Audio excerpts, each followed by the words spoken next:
Bismillahirrahmanirrahim. Assalamualaikum warahmatullahi wabarakatuh. Thank you buat teman-teman semua yang masih support channel ini. Jangan lupa like, comment, share, subscribe, dan klik tombol lonceng yang biar gak ketinggalan video terbaru lainnya.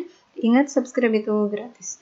Oke teman-teman semua, kali ini kita akan membedah soal P3K 2022 untuk teman-teman dari JF Perawat Ali pertama. Ini kita berdasarkan dari FR tanggal 6 Desember 2022 atau hari kemarin ya.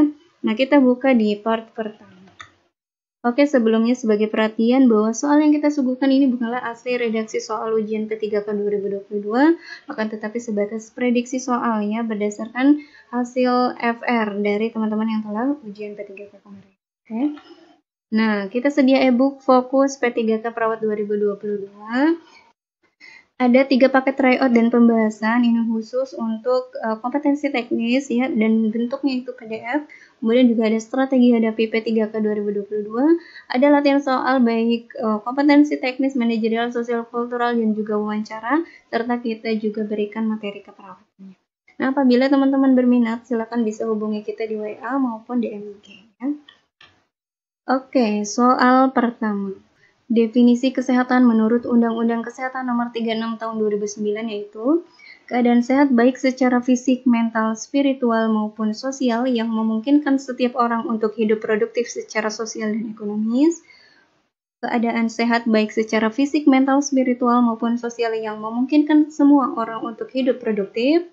Apakah keadaan sehat baik secara fisik, mental, spiritual maupun sosial yang memungkinkan setiap warna untuk hidup produktif secara sosial dan ekonomis?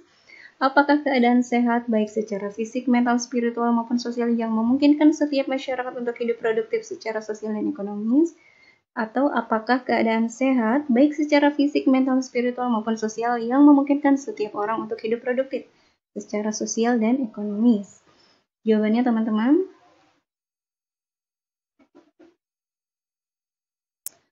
Oke, kita pilih jawaban yang pertama ya.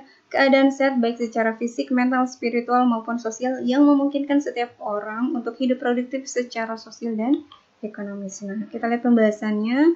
Untuk kata kuncinya di soal adalah Undang-Undang Kesehatan ya, nomor 36 tahun 2009. Di Undang-Undang Kesehatan itu ada 205 pasal dan 22 bab. Nah, untuk pengertian kesehatan di dalam undang-undang itu ada di bab 1 ketentuan umum ya, itu ada di pasal 1. Yaitu ini ya, kesehatan adalah keadaan sehat baik secara fisik, mental, spiritual maupun sosial yang memungkinkan setiap orang untuk hidup produktif secara sosial dan ekonomis. Oke, lanjut di soal kedua. Apakah tujuan umum dari pelaksanaan Perkesmas? Apakah meningkatnya kemandirian masyarakat untuk mengatasi masalah kesehatan? Meningkatnya pengetahuan sikap dan perilaku individu, keluarga, kelompok, dan masyarakat tentang kesehatan, meningkatnya penemuan dini kasus-kasus prioritas, meningkatnya akses keluarga miskin mendapat pelayanan kesehatan, ataukah memperluas daerah binaan keperawatan di masyarakat? Jawabannya teman-teman.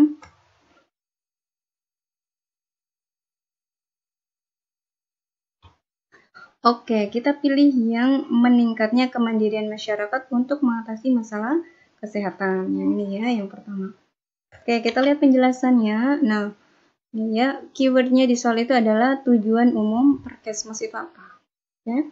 Nah, kita lihat dulu bahwa keperawatan kesehatan masyarakat atau kita sebut Perkesmas ini pada dasarnya itu adalah pelayanan profesional, pelayanan keperawatan profesional yang merupakan perpaduan antara konsep kesehatan masyarakat dan konsep keperawatan yang ditunjukkan pada seluruh masyarakat dengan penekanan pada kelompok yang berisiko tinggi ya, dengan mengutamakan pelayanan promotif dan preventif yang berkesinambungan tanpa mengabaikan pelayanan kuratif dan juga rehabilitatif. Ini Perkesmas. Perkesmas itu ada tujuan umum dan tujuan khusus. Tadi di soal itu yang ditanyakan adalah tujuan umumnya ya, yaitu meningkatnya kemandirian masyarakat untuk mengatasi masalah kesehatan, khususnya masalah keperawatan kesehatan untuk mencapai derajat kesehatan masyarakat yang optimal. Ini berdasarkan nih ya, pedoman penyelenggaraan upaya keperawatan kesehatan masyarakat di Puskesmas.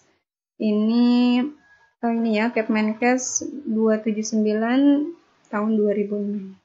Oke, nah tadi pilihan-pilihan lain itu masuk ke dalam tujuan khusus. Apa saja? Adanya meningkatnya pengetahuan, sikap dan perilaku individu, keluarga, kelompok, dan masyarakat tentang kesehatan. Kemudian meningkatnya penemuan dini kasus-kasus prioritas, meningkatnya penanganan keperawatan kasus prioritas di puskesmas, meningkatnya penanganan kasus prioritas yang mendapatkan tindak lanjut keperawatan di rumah, meningkatnya akses keluarga miskin mendapat pelayanan kesehatan atau keperawatan kesehatan masyarakat, kemudian meningkatnya pembinaan keperawatan kelompok khusus, dan juga memperluas daerah binaan keperawatan di masyarakat. Ya, kalau ini tujuan khusus. Jadi kita pilih yang ini ya tadi untuk supaya masyarakat itu mandiri dalam mengatasi masalah kesehatan. Itu tujuan secara umum. Oke, lanjut di soal ketiga. Seorang laki-laki usia 28 tahun datang ke puskesmas terdekat untuk vaksinasi COVID-19 dosis kedua. Kemudian ia bertanya kepada perawat, kapankah ia melakukan vaksinasi booster berikutnya? Apakah 1 bulan yang akan datang? Apakah 3 bulan yang akan datang? Ataukah 6 bulan yang akan datang? Ataukah 10 bulan yang akan datang? Ataukah 1 tahun yang akan datang? Jawabannya teman-teman. Oke, kita pilih yang 3 bulan yang akan datang. Nah, kita lihat penjelasannya. Nah, keyword yang kita temukan di soal yaitu klien telah melakukan vaksinasi COVID dosis kedua, sehingga vaksin booster yang akan dilakukan itu jaraknya adalah minimal 3 bulan ya. Ini minimal 3 bulan setelah vaksin primer lengkap. Ini berlaku pada lansia ya, yaitu lebih dari 60 tahun ataupun masyarakat umum. Ini berdasarkan surat edaran Kemenkes ya, ini tahun 2022. Nah, memang awalnya itu jarak antara vaksinasi booster dan juga vaksinasi primer itu sekitar 6 bulan ya, karena hasil studi itu mengatakan bahwa ketika kita telah vaksinasi kemudian 6 bulan berikutnya itu ditemukan bahwa kekebalan tubuh seseorang itu akan menurun sehingga di situ dianjurkan untuk vaksinasi booster. Nah, akan tetapi di Indonesia saat ini bahwa vaksin yang beredar di Indonesia itu banyak macamnya ya, banyak jenisnya sehingga ada juga vaksin yang memang 3 bulan setelah diberikan itu daya tahan tubuhnya akan menurun juga. Maka alangkah lebih prepare-nya mungkin pemerintah ini lebih menyarankan untuk minimal 3 bulan saja ya jarak antara vaksinasi booster dan juga vaksinasi primer. Oke. Soal keempat, seorang perawat senior mendapatkan promosi sebagai kepala ruang rawat inap di RSTPC. Hasil analisis situasi pelayanan keperawatan yang dilakukan di ruang tersebut, masing-masing perawat sudah dibagi berdasarkan tugasnya. Ada perawat yang bertugas memberikan injeksi, ada perawat yang melakukan pengukuran vital sign, ada perawat yang bertugas memasang infus. Apakah metode asuhan keperawatan yang ada di ruang tersebut? Apakah metode tim? Apakah metode primer? Apakah metode kasus? Apakah metode fungsional? Apakah metode modifikasi? Jawabannya teman-teman. Oke, kita pilih yang metode fungsional. Nah, kita lihat penjelasannya. Nah, keyword di soal yang kita temukan adalah masing-masing perawat sudah dibagi berdasarkan tugasnya. Ya, kalau dibagi berdasarkan tugasnya ini adalah ciri khas dari metode fungsional, bekerja secara fungsi perawatnya. Nah, metode asuhan keperawatan profesional atau MAKP itu ada beberapa jenis, seperti metode tim. Metode tim ini biasanya dalam suatu ruangan itu dibagi menjadi beberapa kelompok kecil ya, atau tim nanti diketuai oleh ketua tim ya, dipimpin oleh ketua tim.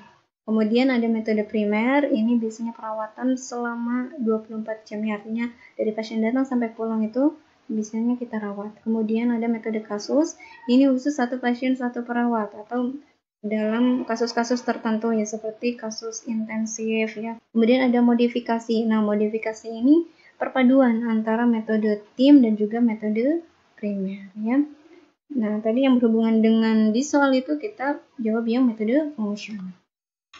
Oke, soal kelima. Seorang perawat komunitas melakukan kunjungan kelima ke keluarga binaan. Salah satu anggota keluarga ada yang mengalami stroke ringan dan telah diberikan latihan fisik oleh perawat setiap kali kunjungan. Anggota keluarga tersebut sudah mengikuti latihan fisik selama 1 bulan lebih dan mengatakan bahwa dirinya berangsur-angsur mengalami perbaikan. Apakah tindakan pencegahan yang dilakukan oleh perawat? Apakah pencegahan primer? Apakah pencegahan sekunder? Apakah pencegahan tersier? Apakah pencegahan dini? ataukah pencegahan temporari? Jawabannya teman-teman. Oke, kita pilih yang pencegahan tersier ya. Nah, keyword di soal yaitu anggota keluarga tersebut sudah mengikuti latihan fisik selama 1 bulan lebih dan mengatakan bahwa dirinya berangsur-angsur mengalami perbaikan. Nah, perawat memberikan latihan fisik kepada klien yang mana merupakan ini adalah bentuk pencegahan tersier ya, yaitu mencegah kecacatan ataupun kerusakan lebih lanjut kesehatan seseorang ataupun mencegah kekambuhan ya. Karena anggota keluarga tersebut ada yang mengalami stroke dan perawat mencoba memberikan pelatihan fisik untuk klien, untuk pasien tersebut, maka itu adalah tindakan untuk mencegah kecacatan lebih lanjutnya ataupun kerusakan lebih lanjut, sehingga itu masuk ke dalam pencegahan secara tersier. Ya. Lanjut soal ke-6. Seorang perawat melakukan kunjungan pada lansia berusia 70 tahun yang tinggal sendiri. Saat dilakukan pemeriksaan, tanda-tanda vital diketahui tekanan darah lansia tersebut 160/110 mm/Hg.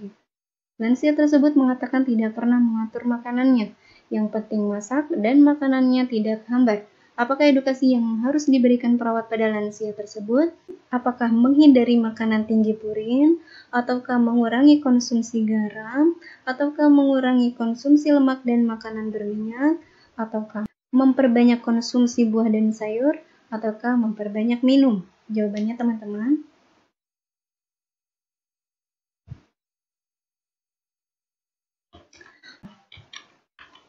Oke, kita pilih yang mengurangi konsumsi garam. Ya. Kita lihat penjelasannya. Nah, keyword di soal yaitu tekanan darah klien itu 160/110 mm/Hg. Tinggi ya.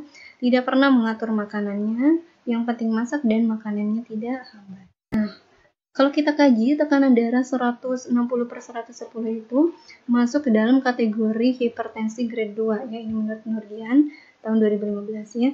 Jadi pasien itu atau klien tersebut mengalami hipertensi di grade 2 ya. Dan klien menyukai makanan asin. Kenapa makanan asin? Karena dia menyukai makanan yang tidak hambar ya. Artinya makanannya berarti asin, oke? Sehingga perlu diberikan edukasi terkait makanan yang dikonsumsi seperti mengurangi konsumsi garam ya. Konsumsi garam berlebih ini akan meningkatkan jumlah natrium dalam sel dan mengganggu keseimbangan cairan. Masuknya cairan ke dalam sel akan mengecilkan diameter pembuluh darah arteri, sehingga jantung harus memompa darah lebih kuat yang berakibat meningkatnya tekanan darah. Nah, kita curigai bahwa klien tersebut, ya lansia tersebut mengalami tekanan darah yang tinggi sampai hipertensi grade 2 ini akibat karena mengkonsumsi garam, sehingga edukasinya yang kita berikan adalah untuk pasien agar mengurangi konsumsi garam. Oke, lanjut ke soal ke-7. Seorang lansia berusia 65 tahun datang ke unit gawat darurat dengan kejang dan mulut berbusa. Perawat kemudian melakukan tindakan membaringkan dan memiringkan kepala lansia tersebut. Apakah prinsip etik yang dilakukan perawat pada kasus di atas? Apakah justice? Apakah otonomi? Apakah confidentiality? Apakah veracity? Apakah non-maleficence? Jawabannya teman-teman.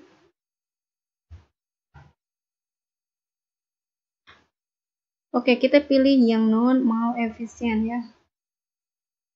Oke, kita lihat penjelasannya. Nah, ini keyword di soal yaitu ada lain kejang dan mulut berbusa. Kemudian perawat ya melakukan tindakan membaringkan dan memiringkan kepala lansia tersebut. Nah, ini merupakan tindakan yang tidak merugikan atau non-maleficent, yaitu tidak menimbulkan bahaya ataupun cedera fisik dan psikologis pada pasien. Malahan ya, ketika pasien mengalami mulut yang berbusa saat kejang itu, lalu kita miringkan akan mengurangi mengurangi risiko terjadinya tersedak ataupun sumbatan jalan napas akibat mulut yang berbusa itu ya. Malah ini menguntungkan untuk klien ya, sehingga ini tidak merugikannya, maka kita jawab yang non-maleficent. Nah, tadi selain non-maleficence ini juga ada pilihan justice, keadilan. Nah, ini juga tidak ada datanya ya. Kemudian otonomi juga tidak ada datanya. Confidentiality juga tidak. Beneficence, kemudian ada veracity juga tidak. fidelity atau menepati janji juga tidak ada ya. Maka kita pilih yang non maleficence. Oke teman-teman, untuk part 1 bedah soal P3K 2022 untuk teman-teman dari JF Perawat Ahli Pertama kita cukupkan. Akan dilanjutkan di part berikutnya.